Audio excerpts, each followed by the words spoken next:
Hi. So I just watched Dune. I went and watched it on HBO Max. I didn't go to a theater yet, but I definitely need to go to a theater. Having watched the film finally, there are small details with special effects and visuals that will be really enjoyed when you watch it on the big screen while it's available there. If you can go to an IMAX, go to an IMAX. But for the film itself, it's about half of the book. And if you haven't read the book is split into three books, much like Lord of the Rings. There's Dune, Muad'Dib, and then the Prophet, and this covers Dune and half of Muad'Dib, which is really nice, and it's a really good breakaway point that they do for this film at the end. Uh, it seems very natural in the fact that it has a three-story arc in itself. Dune is such a large book that you could say it has a three-story arc with those three books, but also each one of those books has a three-story arc within them as well, and ending after a small climax in the middle of the second book within Dune is very nice because then it acts as a third arc climax to substitute for the actual climax in the third arc of the first book, which is titled Dune within Dune. I know that's all really complicated, but a lot of people are complaining about the fact that it's half of the book, but the book is huge. Um, and then some people are like talking about how Paul is a little bit bland, but the book isn't called Paul Atreides. Um, it's called Dune. So this movie is going to be about the world building and the ecology and the politics and the war amongst the families. And if you notice, all of these scenes are world building scenes. He rushes through a lot of stuff and cuts out extremely unnecessary stuff.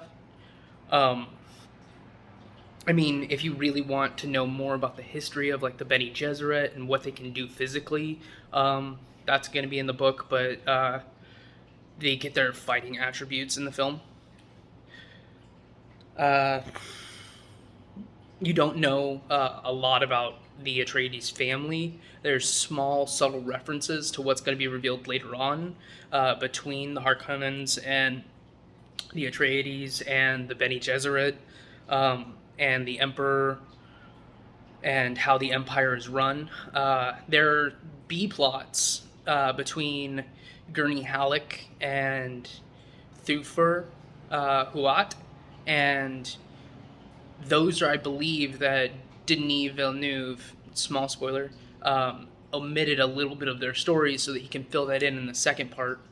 Because in the book, The Prophet, there's not a lot of information. They really just time jump quite a bit. So I feel like he's going to be able to fit in a lot of their B plots that happen with Paul growing up during those time jumps so that he can fill in and bolster up the Harkonnen storyline in the books, because a lot of the Harkonnen storyline is other people like Thufir, Huat, and Gurney Halleck and things like that. So somebody was talking about how Paul doesn't really have a character arc, and it's like, well, no one really does. All of them are people.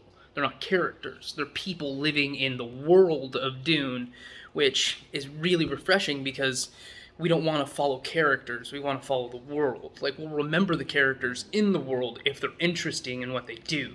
That's really what's really good about story. At the end of the day, is nobody's going to remember the whole story, but they'll remember the characters.